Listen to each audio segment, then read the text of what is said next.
3 साल की परफॉर्मेंस और महंगाई देखें तो वो किसी काम नहीं जाएगी। तो सबसे पहले तो इस चीज़ पे फोकस करने की ज़रूरत है। जो 18% जीएसटी लगने लगा है अभी आपकी सोलर प्लेट्स के ऊपर, जो आम पाकिस्तानी है या जो कारोबारी शख्सियात हैं वो सोलर के ऊपर स्विच कर रही थी ताकि हमारी इंडस्ट्री कंपेटिटिव हो सके। उस पर टैक्स लगने से उसकी एक्सपेंशन का जो रोल है वो भी फौरी तौर के ऊपर जो है वो कम हो जाएगा। तो जब वो कम होगा तो लोगों की बचत जो है वो फिर उड़ने लग जाएगी जो वहाँ पर थी, और उससे कारोबार एक्सपैंड नहीं करेगा, मज़ीद अनएम्प्लॉयमेंट होगी।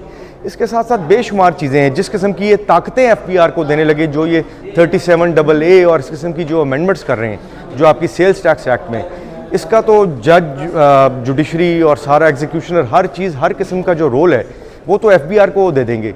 तो जब कारोबारी तबके को वो लोग बगैर किसी वारंट के और बगैर किसी वार्निंग के सिंपल कमिश्नर्स की इजाज़त के ऊपर जब अरेस्ट करना शुरू करेंगे तो क्या कारोबारी शख्सियात पाकिस्तान में आराम से कारोबार कर पाएंगी?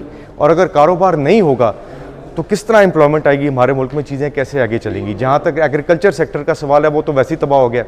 ना आपकी वीट के अंदर कोई ग्रोथ है, ना आपकी कॉटन में कोई ग्रोथ है, ना आपकी मेज़ में कोई ग्रोथ है, हर चीज़ डाउन है। ग्रोथ इन्होंने किससे शो की?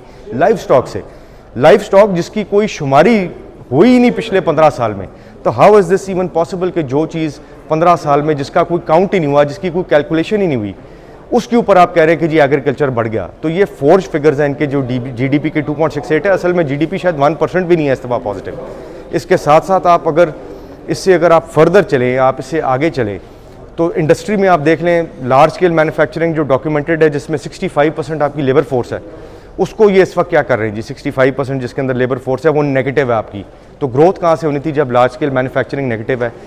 जो स्मॉल्स आपकी एंड मीडियम एंटरप्राइजेज हैं वो यूजुअली इनपुट्स तैयार करती हैं आपकी लार्ज स्केल मैन्युफैक्चरिंग के लिए।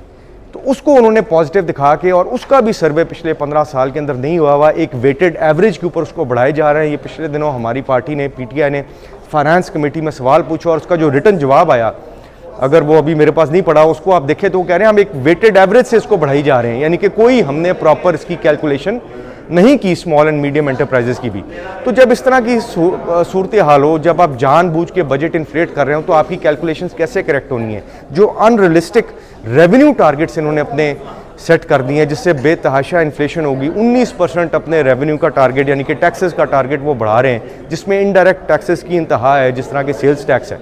इन चीज़ों को कम करना चाहिए। एफईडी ऐसी चीज़ों को, कस्टम ड्यूटीज़ जो डायरेक्टली इन्फ्लेशनरी होती हैं, जिसका आवाम को नुकसान होता है, और उस आवाम को नुकसान होता है जो बेचारी शायद टैक्स देने की कैटेगरी में भी नहीं आती, जो हमारा कॉमन पाकिस्तानी है। तो जब आप इस तरह के इनडायरेक्ट टैक्सेस डालेंगे तो फिर आप प्रोग्रेस कैसे तवक्को कर सकते हैं और आवाम को रिलीफ कैसे दे सकते हैं? सो मैं कहता हूँ कि ये एक आवाम दुश्मन